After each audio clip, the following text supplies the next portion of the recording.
word of advice to anybody who's not at the airlines yet on their way, don't be an influencer, because that's one way to Said from get... the influencer. No, he's not an influencer. I'm not an influencer. He is. I'm a meme page admin. There's a big difference. Okay. There you go. I stand corrected. My apologies.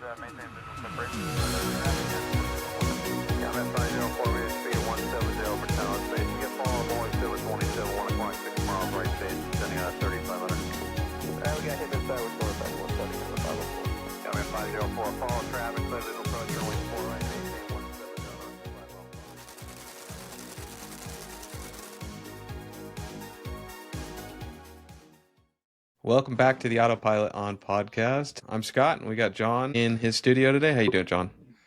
Oh, I'm doing great, man. Good to be here, reminiscing on the E-Jet. And I think this is, I don't know. Do you know where this is, Scott? Is this I was going to ask you Chicago? the same thing. I don't know. I don't know.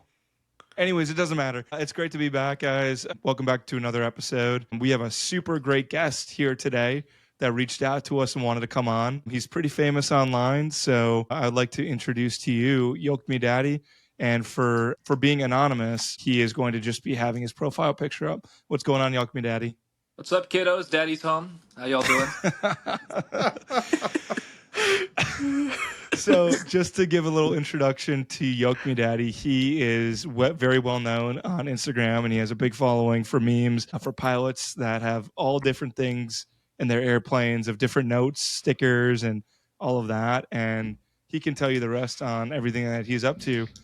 And before we get into the episode, we just want to give Yoke Me Daddy a platform just to give a quick disclaimer on what's been going on, the turmoil on his page. Take it away, Yoke Me Daddy.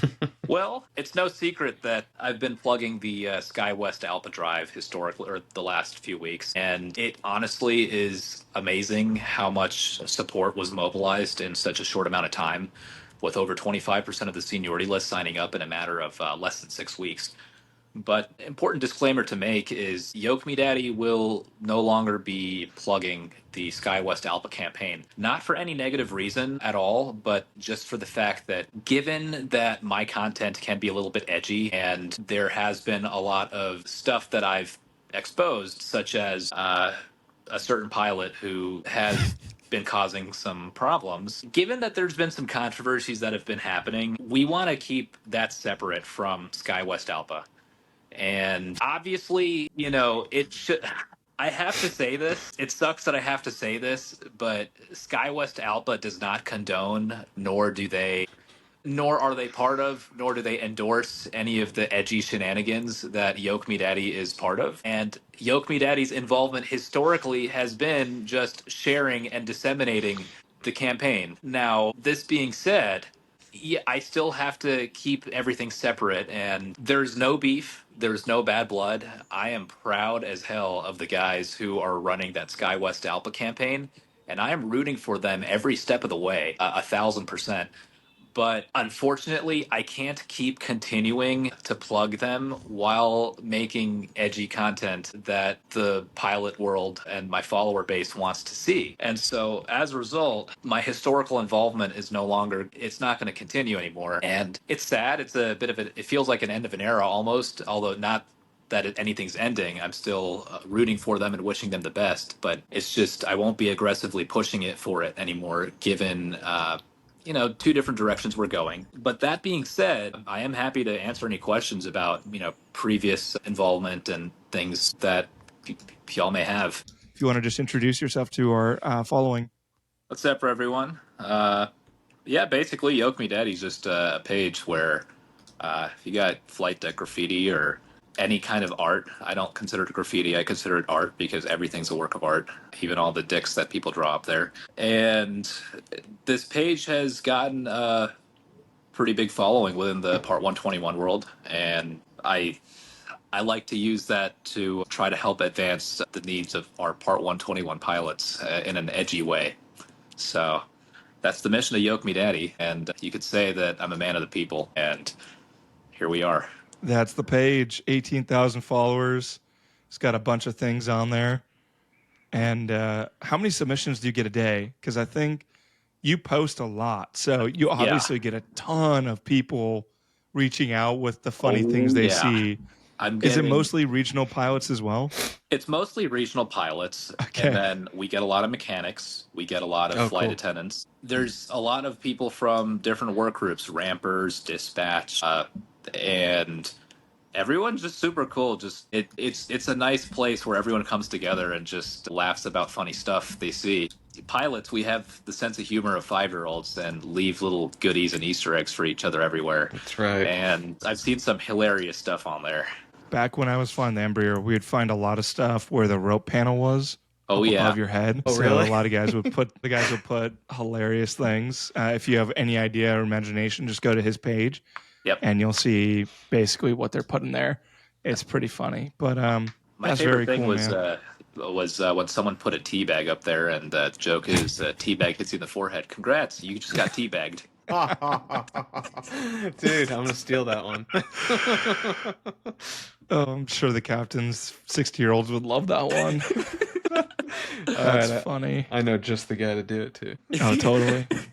I could name 5 right now. There That'd you be go. hilarious. Perfect. That's awesome, man. That's great. So how has it evolved so far? Like, let's go back to when you started. How did that happen? Like, what was the idea and inspiration? And then did you just start posting with hashtags? Like, how did you grow that following? So it's a bit of an embarrassing story how it started, but let's just say that I was on a bit of a wild goose chase, and I had the hots for somebody, and I used to send a picture of the yoke clip on every airplane I was in, because why not? And one of my captains, really good friend to this day, he was like, dude, we were talking on the trip about like meme page ideas, because on Instagram it's a bit of an oversaturated market. There's a lot of guys with meme pages. Not that it's a bad thing, it's a good thing. But then he was like, dude, you're taking all these pictures. Why not just post them on Instagram? And I'm like, you're a genius. And then we were thinking about what we'd call it, like a name just that would be catchy. Eventually, some random leg on this 3-day trip, he's like, I got it. Yoke Me Daddy. And then like, you're a genius, dude. And I registered it, and then I started posting, and it was great. And then I reached out to a couple of other meme pages, just getting their advice on posting and stuff, and made some friendships along the way. And the page was getting maybe, like 10, 20, maybe 30 likes per post at first. It started very small, but then it wasn't until I posted a couple of reels that's when the algorithm really made the page Picked you up. Oh yeah, it went super viral. So like the first reel that really took off was that teabag one, where it's a kind of like you look underneath the yoke clip, it says check left armrest. You go to the armrest, there's a paper that says look at the escape rope. You open the escape rope, and then it's a teabag that hits you in the forehead.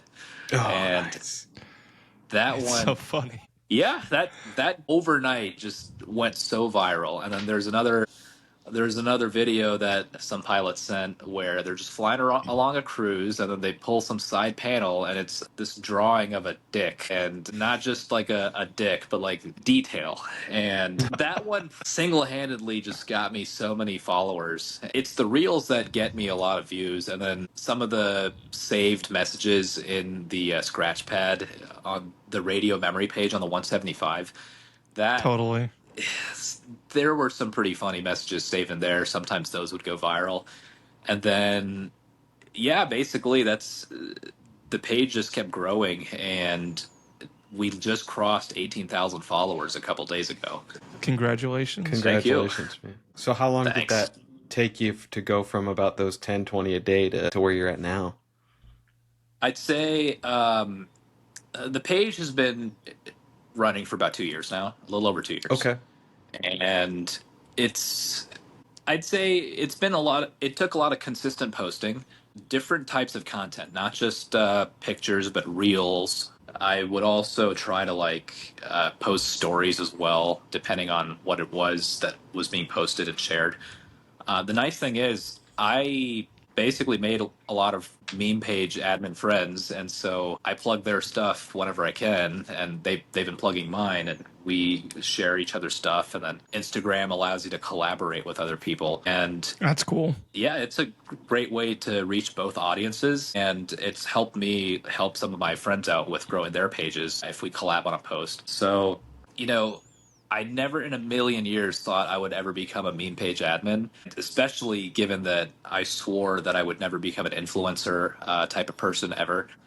But I think meme pages are the opposite of influencer pages, because meme pages, if you're doing it right, you're sticking up for your people and you're having your pilots' backs. And influencers, at least the ones that are notorious, are known for looking out only for themselves. That's a good point. I never thought about that, but since you have being anonymous, you can really say what you want and not have anyone blow back on you. Absolutely. So that's really cool. It's important that, unfortunately, the reality is with this field, a lot of people are worried about their future necessarily. Like, there's a lot of hoops you have to jump through to go from, all right, I am a 1,500-hour pilot to, all right, I am starting in dock at a legacy carrier. There are so many detours that people can take and so many ways that people can get stuck. Yep. And that's just, unfortunately, the game that we have to play. And I'm a little fed up with it, as are pretty much everyone else. And the nice thing is, having a big platform with a meme page, you have the ability to speak things as they are, call out things in the industry that need to be called out, whether if a labor group is being treated unfairly, or if there's something that's going on that should be addressed in some way. And that's the beauty of it, is the page brings everyone together and provides a forum to let that happen. Totally. I think one of the most frustrating things within aviation is, like you said, playing the game. And with regular employment in other fields, you could probably go and find a recruiter or find someone to help you get a job. And you can do that here with, as we talked about in every other episode, networking is huge. But if you don't have that in at a company, you have to go stand in line for 3 hours at an event to hopefully get looked at or have a resume piled up saying we want to interview you. And it's just something I'm sure everyone can identify with that. You have to go spend $1,000 on an event, get on an airplane, bid the days off. And it's great to support some diverse group of people trying to be in aviation. But I'm like, why don't we just have events for just aviators? Why does it always have to be? I'm all for being inclusive, but why can't we just have like, hey, we're going to do a hiring event and these are all the different airlines coming, right? Now, back during the big hiring boom, they did exist. Delta actually did have its own events. And even last year, they had, I think, a virtual event for hiring. I remember that. United does host pilot hiring town halls from time to time. It's just I don't know if they track attendance for it, and will They do try the Meet the Chief stuff.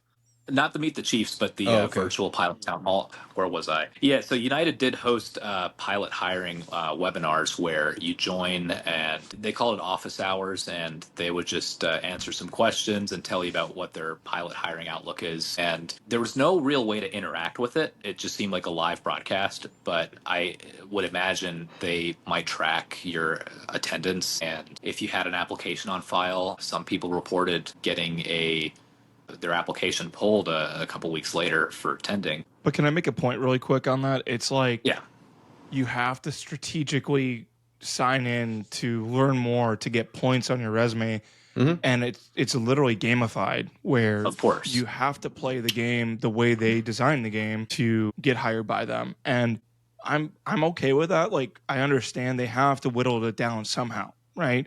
It's not just based on hours, it's based on the entire individual. Mm-hmm. But it can just get really frustrating from a pilot's perspective. I'm sure right now it's probably the most competitive it's been in 7 years, probably. Oh, yeah. So it's just, I just wish it was done a little bit differently, where we didn't rely on algorithms to be able to pull. But when you're dealing with tens of thousands of applications, I do understand. I have empathy for that. It's just frustrating on the back end of it, having to go out, and it's such a large investment into the process. And it's very frustrating when someone who's very similar in qualifications, who doesn't have a connection, gets pulled for something, and you're like, okay, well, what did he have on his versus mine that is not translating there? So I think a lot of guys can have empathy on that one. Can I play devil's advocate? Definitely, go for it, Scott. I'm going to play devil's advocate. So right now, the past 5 to 7 years have been an unprecedented time in the industry. You know, if you came into the industry during that time, you don't know any different. But there's a lot of people that came in this cycle just for the money. And so part of what you're talking about, the jumping through the hoops and the frustration and the box checking, is to help weed out those people that should be there versus the ones that are just doing it because they think it's a good paycheck. So for volunteering, do you think that's accurate there? Where you have to go and write an entire 4-page documentary on your life on how you went to the puppy shelter every weekend? It's a barrier to entry. The guys that are willing to put the effort in are going to get rewarded with the 6-figure salary working half the month. I agree with everything you're saying. It's just... Here's the thing, though. The problem is, on one hand, yes, volunteering and extracurriculars looks really good on your resume, whether that's both inside or outside your organization. And it shows that you're not just going to be someone who shows up, slam clicks, does it again the next day, and then goes home and, does nothing for the pilot group, which, again, there's nothing necessarily wrong with that. People are entitled to do things however they want, but clearly airline pilot hiring boards want to see somebody who wants to give back and be more than just have the seniority number. The problem is people get penalized for things that may not necessarily be in their control. Like, for example, if you fly for any of the United Express regionals, the Aviate regionals, and then SkyWest and Republic, there's no way that you're going to be hired at the same time as somebody who works for competing place like American Airlines Group. If you're at Piedmont, PSA, it's anti-competitive. You're talking about the flow block. Sense. Exactly. The metering. Yeah, the metering. And that is, I have a big problem with that.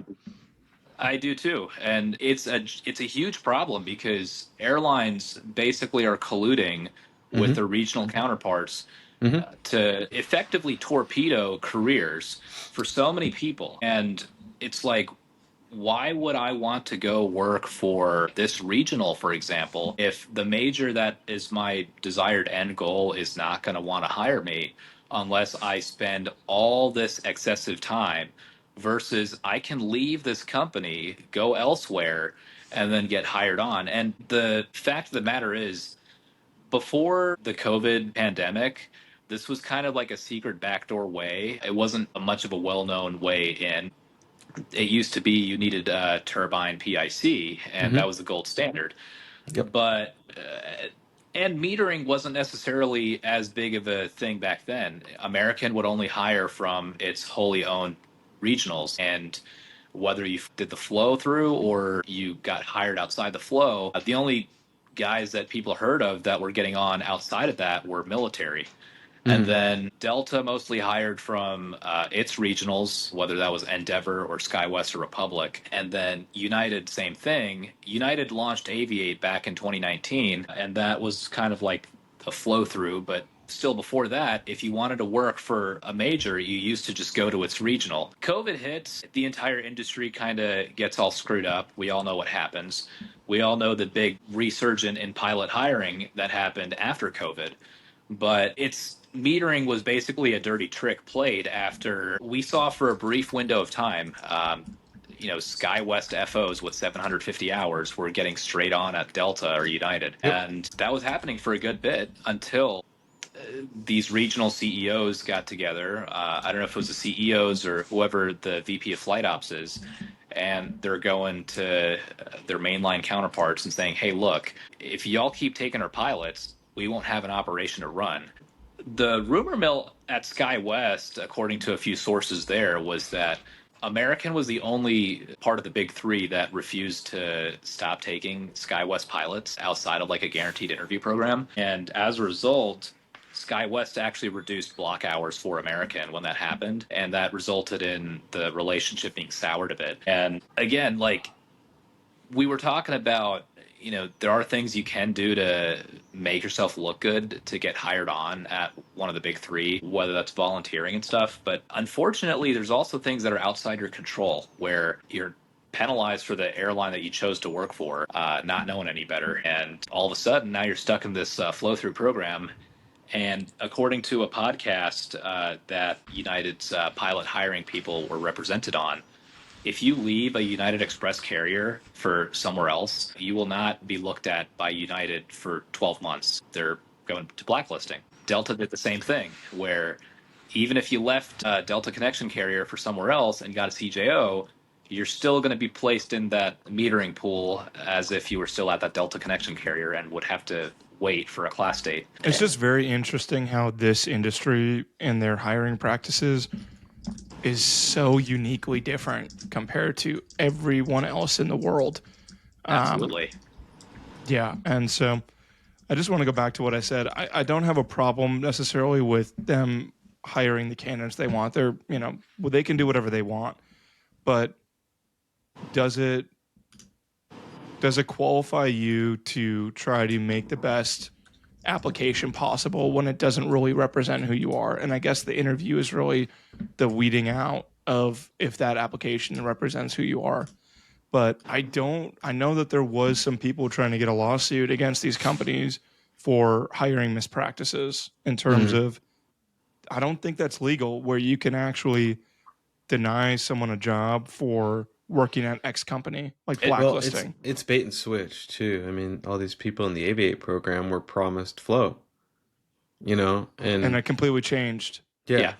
Like they changed the rules every 6 months, Right. And it knocks out thousands of people from being able to actually do it. Mm-hmm.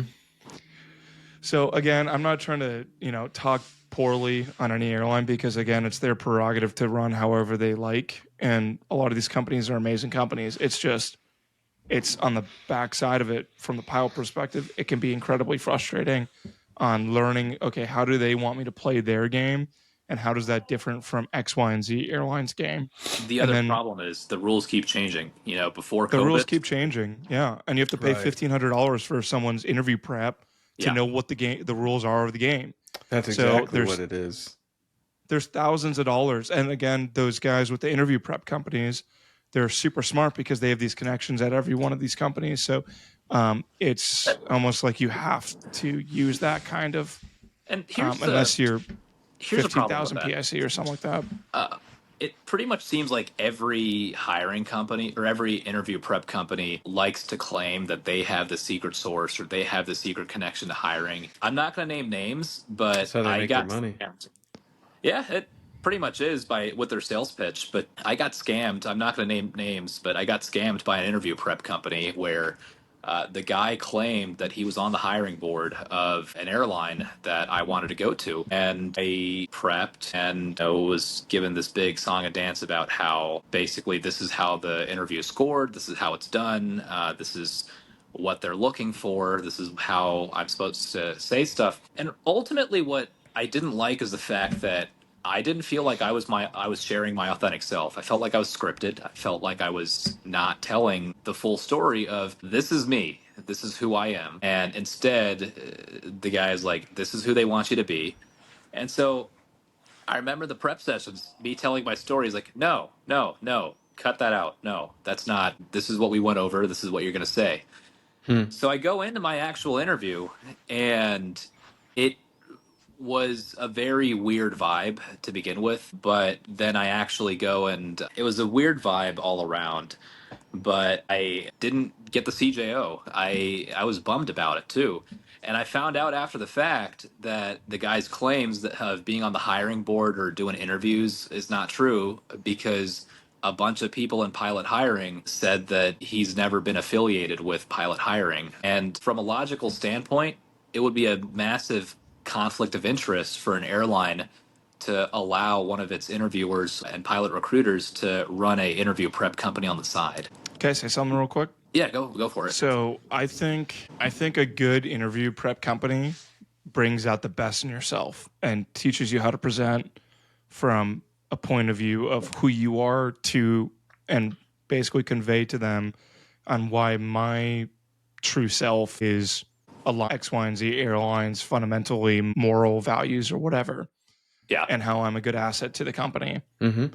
I think what my frustration with the interview companies is what Yoke Me Daddy's experience was, where you don't totally know which one is which, and they know that you make good money because they're charging $1,500 for this opportunity, and then they go in and it's like there's shady ones where they lie, hey, I had X, Y, and Z affiliation, when you come to find out, no, they actually didn't. It's just frustrating. That's what I'm saying. Like, I'm all for people sounding the best and learning how to make no grammatical mistakes on a 15-page document and exactly playing the game. But yeah, I don't know. It's frustrating. The other thing is, there's basically now regional airline pilots are having to get interview prep now as well, which it's a very, like CFIs. Yeah, it's a stark contrast to like a few years ago, where if you could fog a mirror, you could get hired on at any regional. But as a data point, just so y'all are aware, that interview prep I did for that interview at my dream carrier, that's the only time I actually use any formal interview prep ever. For then, I simply just remembered to be myself. I used to conduct interviews when I was a chief pilot at a flight school, and I knew exactly what the other person was looking for, is just someone who is not a douchebag, someone who they'd be happy to spend 4 days with, and who's clearly got an interesting story, or at least just, even if you're just another person, everybody's got their own unique story, but as long as you're a good person and you're going to be someone that they don't mind sharing the flight deck with for multiple days, that's what they want to see.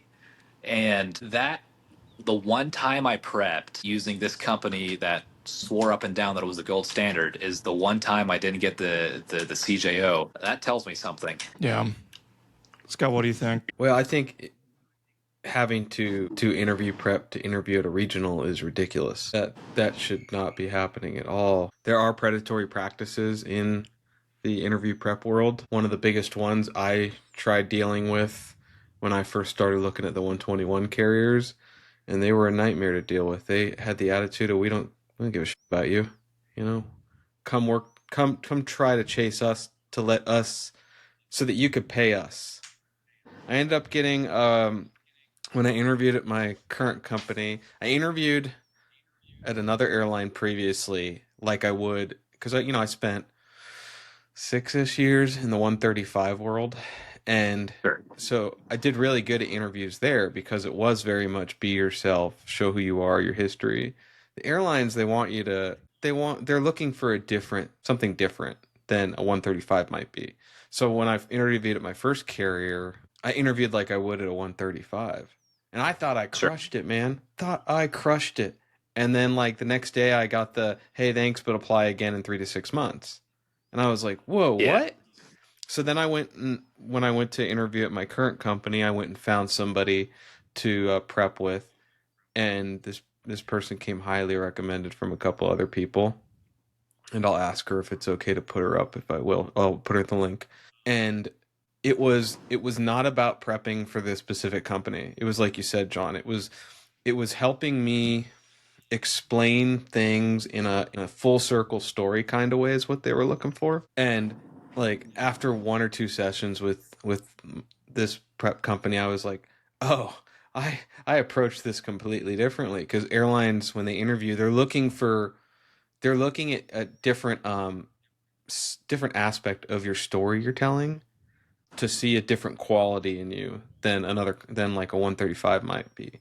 So it was super helpful, because it was never about trying to pander to the airline I was applying for. It was about helping me better tell my story, so I relayed certain skill sets and points that I wasn't doing prior. So that's what a good interview prep company is, and that's what I think people should be looking for. There's a lot of the bigger ones that have tons and tons of people going through their program. They have connections too, and they know what's happening. They know the rules of the game. So Yep. Again, I'm not discouraging people from doing it. I'm just saying I would like the rules of the game to be more baseline where they're not constantly changing.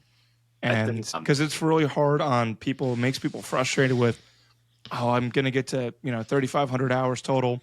I know I was looking online and the Papa event just happened, and they were, people were saying their experiences of what each carrier is telling is their competitive numbers now. And it's like everyone has to draw onto that and be like, okay, I'm going to try to make this metric now. And then, 3 months later could be completely different. So I think in that stance, but that's the airline industry. And if you want to be a part of it, play have the game. either of you used Aviation interviews? I have. Yeah. Yeah, and it works fine. Yeah, if you don't want to pay big money for a prep company, that company, that's a good way to go. It gives you all the Q&A from the recent people. So I do think it's kind of ridiculous to do $75 for, like, I think that could be a free version of someone just doing that and starting like Yoke Me Daddy of like, hey, here are what questions did you get asked on your interview, and make that a free version, because $75 per time you're doing it is kind of crazy just to have access to. That's the new Yoke Me Daddy platform, free interview prep. I mean, I'm not even kidding you. It's actually something I've been considering for a while now. There you There are go. a bunch of influencers out there that they haven't left behind their GA days and they've made it to the airlines, the regionals, and I've been getting a lot of DMs to like expose quite a few of these guys. There's this one girl, I'm not going to name her name, but she's kind of infamous in my DMs, where she is a regional FO. Okay. Tell on. She's a regional FO. So many people complain about her. She is selling CFI lesson plans and, still selling CFI lesson plans, and is offering one-on-one coaching, career coaching to all these guys. And the problem is she's in a flow-through program herself with her dad working at the legacy carrier that I think presumably she wants to end up at. And now I don't think she's in a position as a brand new year one or year two regional FO to be giving career guidance and advice and charging a lot of. I don't know how much she charges for it, but still, that's a bit of a. It's and she's not the only one. There's a lot of people who've been trying to milk CFIs for their money, and it's very low effort. Like, there, you could clearly tell some of the stuff is generated by ChatGPT. And so what I was thinking of doing. That's funny. Yeah, it's so true. It's true. I mean, I know ChatGPT can be used for other industries, like generating PDFs for stuff and selling those PDFs, and I've seen it done. But no, college this classes. It would honestly be so easy to make CFI lesson plans now. Yeah. Like, dude, just a small rant. When I was a CFI, I remember going through the chief pilot flight instructor. She was my instructor at first, and she was intimidating. Like, I don't know why, but everyone, I'm not going to say feared, but they were like, you got to come prepared because you don't want to like upset her in that way. And she's a great person, but I remember I got her as my instructor, and I remember going through teaching for the first couple times, and she's just like, hey, you got to step it up on your lesson plans. I damn near spent probably 50 hours creating those lesson plans for the next month and a half. I mean, it was so much work, but I think about ChatGPT. I'm like, make me a lesson plan specific to steep turns with no knowledge, make me an intermediate version, whatever. Sure. And you could have it done in 30 seconds. Yep. I don't know. It's kind of crazy to think about now. It absolutely The world is changing quickly. The funny thing is, I only had to make 2 lessons plans for my CFI check ride. It was amazing. But that's neither here nor there. What I wanted to do on Yoke Me Daddy was, since I happen to be a bit of a socialist type as far as like helping everyone advance their careers collectively and bringing people up behind me. You were a cheerleader. Basically, I was thinking of just, it would be a pretty funny troll if all these companies, just to destabilize the market, is like, all right, Yoke Me Daddy's offering free career guidance, career mentorship. Like, now granted, I'm probably a terrible person to get career guidance from in a lot of aspects. Just being completely honest, I have a lot of stories to tell and share.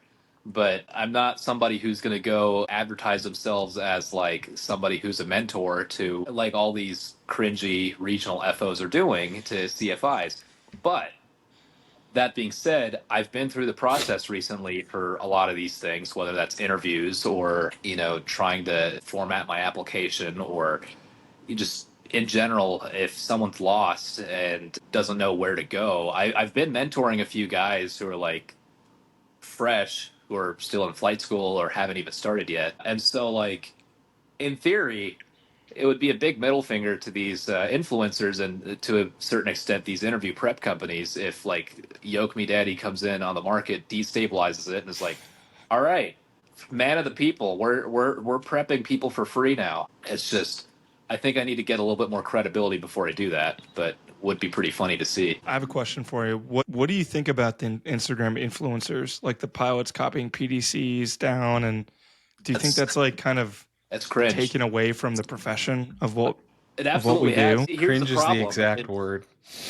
Cringe. There you go. It's the problem is you have all these guys who they're doing it for the clout, right? And Scott was talking earlier about guys who are joining the industry not because of a passion for flying, but instead because of the paycheck, right? And, as a Gen Z guy myself, I hate seeing other Gen Z guys who will go and try to film themselves doing whatever. I mean, for one, like, we don't call clearance at most airports. We just log into KUSA, get CPDLC. If you're at a regional without CPDLC, you go get your PDC. If you don't have Yep. PDC, okay, fine, call. But there's a lot of things that are different, and it looks so cringy when you're filming yourself and trying to glorify your lifestyle like that. And word of advice to anybody who's not at the airlines yet on their way, don't be an influencer because that's one way to Said from get the influencer. No, he's not an influencer. I'm not an influencer. He is. I'm a meme page admin. There's a big He's difference. Okay. There you go. I stand corrected. My apologies, Well, ladies because and here's the gentlemen. thing. There actually is a difference, like he explained. Like, he's not on there trying to glorify himself and glorify That's the true. profession. He's true. actually sharing funny content. I'm trying And so to. I think that's because I used to make a lot of aviation content for a flight school. And I look back after we were talking about like what defines an influencer. And never once was it a matter of like me trying to be like cool and like, hey, what's up, guys? Welcome to a day in a life video. It was always like, here's a really cool video of like outside what our flying is. It rarely even had me in it. It was just like the world around you flying, which I think is a big difference. And then secondly was the quality content of like long form video. It wasn't a matter of like anything to do with me, more to do with flying. And I think that's where anyone that wants to make content, like even this podcast, I'm not trying to be an influencer. Scott, you're not trying to be an influencer. We're just trying to connect with people in the industry. So we bring good quality content to people that want to listen to it. So I think what defines an influencer to me is like cheap content, stuff that like everyone Captain in the Garrett industry or whatever knows. that douchebag's name is. Yeah, and Yeah. I think, I mean, does that make sense though? Like, Yeah, I think I appreciate the- you clarifying it. I'm not a big social media guy, so I think a big distinction also is Yoke Me Daddy is like anonymous. I don't like outside of a couple of attempts by various people to dox me in the past. I'm anonymous. I don't share who I am and I don't try to use it to get ahead. If anything, I'm trying to hide my involvement so that I don't blackball myself or people who submit stuff to me. Now, this all being said, influencers, their problem is they use their influencer brand to try and get ahead. We saw quite a few guys who ended up skipping the flow through at a wholly owned regional or it's worked for a couple, it like, has. but very few, to be honest with you. And I think we also were talking earlier about how the rules keep changing and how Right. like the goalposts shift. Like 1 minute it's get some turbine PIC, the next minute it's go to the competitor. If the next thing is become an influencer, it's going to be a sausage fest because there are so many people online. Even like you'll just look online on Instagram, so many guys have pilot or fly with in front of their name on Instagram trying to make it as an influencer. And it's not a good look. it makes the younger generation, my generation of pilots, look bad. Is when older generations see us and stereotype us as the type of guy to just film everything. And then recently, the FAA cracked down hard in ACMI land they cracked down really hard on filming in the flight deck. And if you're at a Part 121 carrier, before the airlines had the latitude to handle these things internally, now there's enforcement action being taken if you're filming in the flight deck and it's not authorized. Good. And Totally. that's stuff like this is where it. Well, most airlines have policy against it.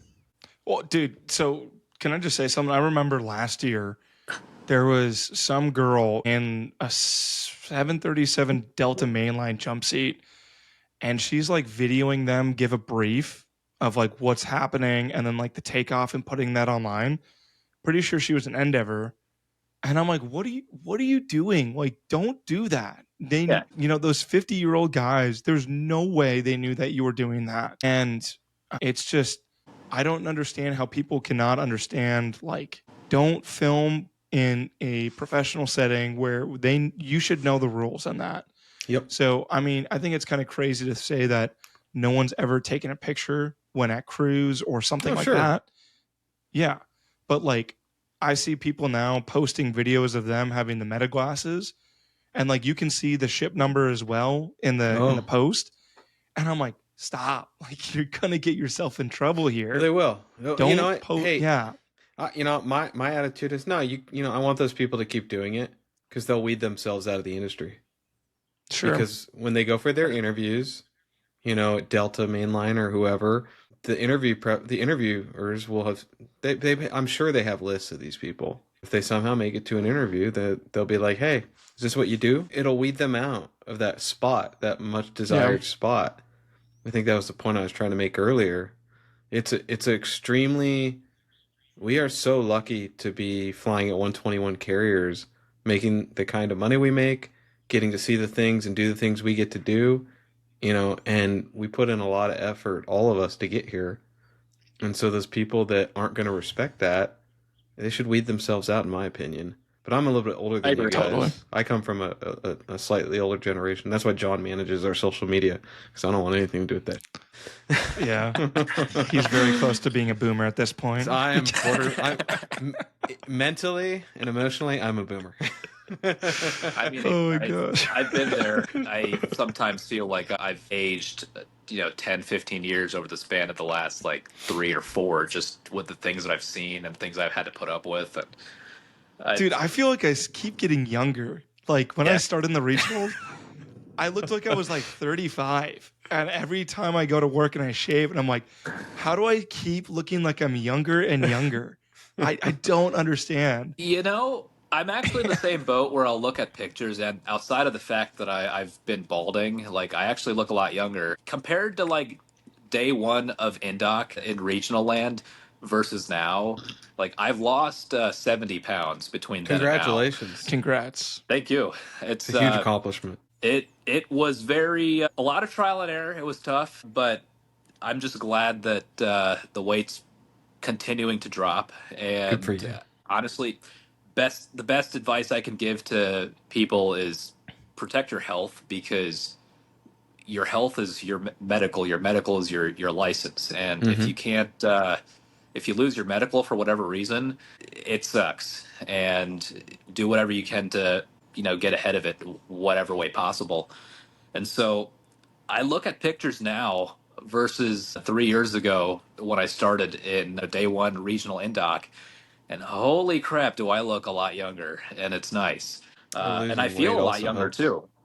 Yeah, it absolutely does. The funny thing is, while we're on that subject, one thing that ages people is not wearing sunscreen. Yeah. The UV rays up at altitude, they're pretty strong, and the flight deck windows that we got, the UV protection on those kind of becomes worthless at altitude. And there's a huge amount of pilots who why do you think I fly at night? I don't have to worry about this. Scott, do you know it actually is worse for you? It's 3 times have worse. Yeah. It's 3 times worse? It's because don't ruin my the radiation is easier to pass because there's the chemical involved in the sky, the blue version of it is no longer there. So it actually is way easier for radiation to hit you. Pilots get skin cancer. Fright I've dogs. had it. I've already had it. Oh wow. Yep. Well, there I'm you thinking go. about going to a dermatologist once a year because You I should. think I just talked to a captain who got his skin cancer removed. And he's like, I didn't even think I had anything. And I just went in. And Yep. then all of a sudden, boom, I have 3 different areas and they get taken out. And Yep. it's like, it can kill you Yep. if you Yeah, don't it watch should- out. So How old was this guy? 50, maybe 40, late 40s, early 50s. Sure. I Yep. still Yeah, like. he's one of the Czech airmen's here. He's a super great guy. And the funny thing is, health has nothing to do with the skin cancer he has. This guy runs triathlons, and like every 3 months, this guy's doing a triathlon. He is in the best shape I have ever seen from anyone in terms of cardiovascular ability. So it's just based on the career that we chose, with the UV rays and all of that kind of stuff. So I do need to get sunscreen. That is something I've been trying to get for years. Yeah. And I need Sunscreen's to great. just pull the trigger and do it. It's. I used to think that my captains were crazy in regional land when everyone was like putting on sunscreen and offering me some. But then I was like, then one of them explained it, and then I was like, oh yeah, let me get on all that. How do you think, let's see, maybe a question would be, how do you see Yoke Me Daddy evolving as time progresses? Is there any kind of projects? I know we talked a little bit about what you wanted to do, but is there anything else you want to do that continues to build a community that you've fostered? I feel like Yoke Me Daddy has always been. I've always been someone who likes to be a man of the people, not because of any sort of other thing other than my loyalty is to my fellow pilots. We've been through a lot in this industry, and that's why I like to give back. Before my page got demonetized a couple months ago, I was doing monthly sticker giveaways where the posts would generate maybe like $150 a month, some trivial change, and I'd be like, all right, great. time to support a couple of these sticker pages who've been plugging my page and go do some giveaways where people buy stuff from them and bedazzle flight decks. But I think now, given the size of the following, I like to turn Yoke Me Daddy into like more of a community aspect where we touch briefly on helping guys get hired, pilot hiring. I'm probably the last person that a lot of guys should take career advice from, and I will be the first to admit that I don't have all the answers or know everything. But it's still nice to, when you're flying on a random day, it's nice when you have a pie rep on what's going on so you know what to expect. And in a I similar think even a fashion, blog would be cool. Like yeah, something of like, here's what the industry is changing, and this is the new intel of Do you what have a we believe Substack is or a competitive. Patreon? I do not. I've Okay. basically been trying to make it a point not to take any money from anybody and just funding it out of, Man of the people. yeah, it, A daddy you of know, the people. Daddy of the people. the fact of the matter is, like, there are all these companies out there fleecing pilots for like interview prep or for check ride prep now and it's like, here we got a community of people. Why not connect everyone, bring them together, and make like a crowdsourced gouge on interviews at certain airlines, for example, or if we get a few people together who want to volunteer to help regional guys out who are trying to move up in the world with interview prep or other things. And it's like, I saw this previously back when I was involved with ALPA stuff, is I connected with other people at other airlines who were on ALPA as well. And they were giving me advice and giving me guidance. And it was all the stuff passed along to the organizing team at SkyWest. And that's a beautiful thing, is when people come together and help each other out. And that's something I would like to foster even more and hopefully help the next generation of people go from where they're at now to their dream of, whether it's a major or a legacy or international or cargo, whatever it is. Yoke Me Daddy would love to be involved in it and actually help out and give back and not fleece people. That's why everything I And will still do. post great memes too, right? Oh yeah, dank memes. There you That go. will always be there. Dank memes. We want to share laughs with people and just bring the community together, especially in times like these where the future is uncertain and nobody knows what's next. at least being able to share some smiles and laughs. That I think is the best thing possible. Dude, you just That's highlighted. great. Yeah, you just highlighted a Go great ahead. point. Like having those laughs in the cockpit or at the end of a long day and you pull up the page and you see something just stupid and funny. Man, that changes somebody's whole day, right? Like Exactly. it's Totally. awesome. Yeah. That's why I do it. Well, I think that concludes our episode with Yoke Me Daddy. We hope that you all enjoy listening to the dank, mean daddy himself, Yoke That's Me y'all Daddy. service, everyone. Thanks for having All right, me. you want to plug your where they can find you and how they can communicate with you? Yeah, Instagram.com/YokeMeDaddy. My Instagram username is YokeMeDaddy. That's yoke spelled YOKE. And Okay. yeah, expect some dank content to come. Okay. Sounds Cool. good. That wraps up and concludes the latest episode of the Autopilot podcast. And like Scott always says, you can find our information in the link below. And please be a little patient with all the other content coming. We got full-time day jobs as well and little kids running around for myself. So it will come shortly, but we appreciate you following along in our journey and we'll look forward to seeing you next week. Thanks, guys. Thanks, Thanks y'all. everybody.